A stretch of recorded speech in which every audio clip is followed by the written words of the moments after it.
Hello, guys. Amidst declining NIO stock and delivery concerns, the NIO-Lotus partnership and upcoming NT3 evoke pivotal market shifts. Friends, we have had 3,300 deliveries of NIO stock in the past week. And then we also got some interesting news. Apparently, Lotus or Geely, also known as a KA, will be a new battery swap partner. It's quite fascinating. And then, regarding NIO stock, it's facing a significant decline, and today, as we record this, it has set another 52-week low. So let's talk about what went wrong and what is going wrong.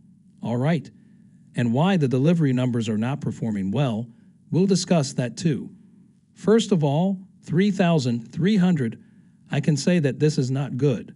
Some people might say it's quite bad, but I want to remind you that if you look at the market share, NIO market share is still very high, above 300 kRMB in the entire EV market.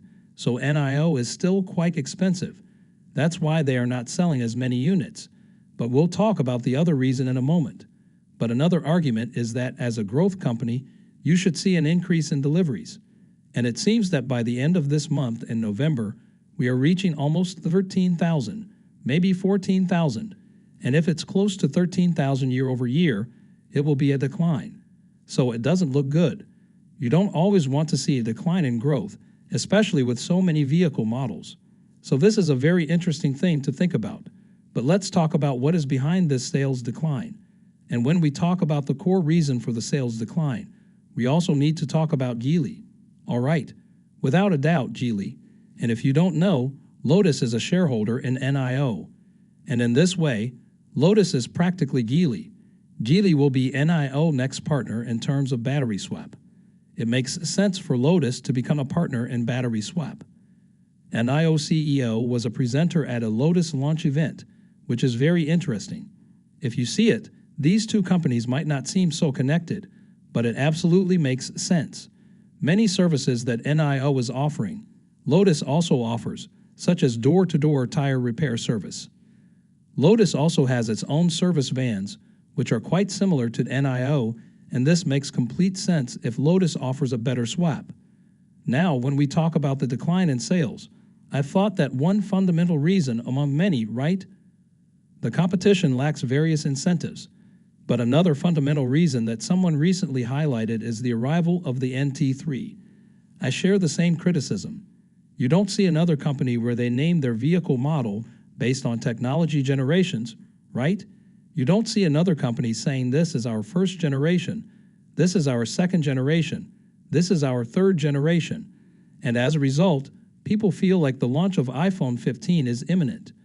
Will you buy the iPhone 14 again, or will you wait for the iPhone 15? So it's a similar situation. It genuinely forces people to wait for the next-gen product, which could be game-changing. And this apparently is coming with a sub-brand car.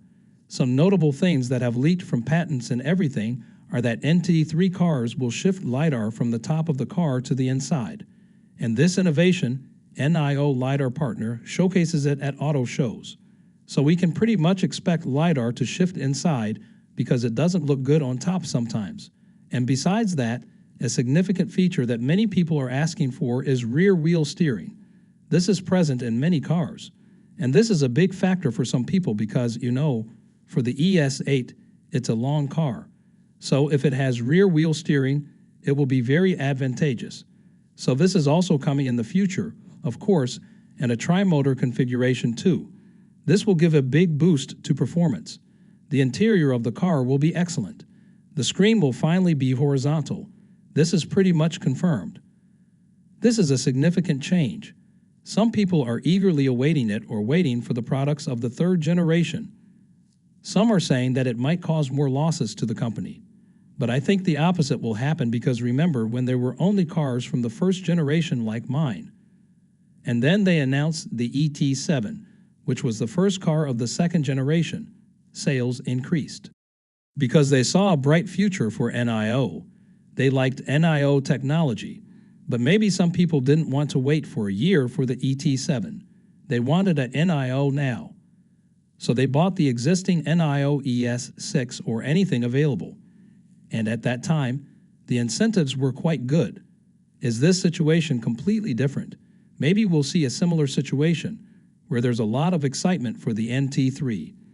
Everyone is excited, and in the excitement, and maybe in the advancement of technology, people might find more interest in NIO and buy cars from the second generation instead of waiting for the third. And instead of waiting so long for the third generation, they might just buy a car from another brand. It worked before.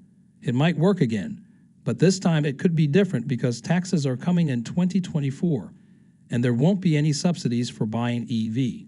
In my opinion, this could be quite challenging.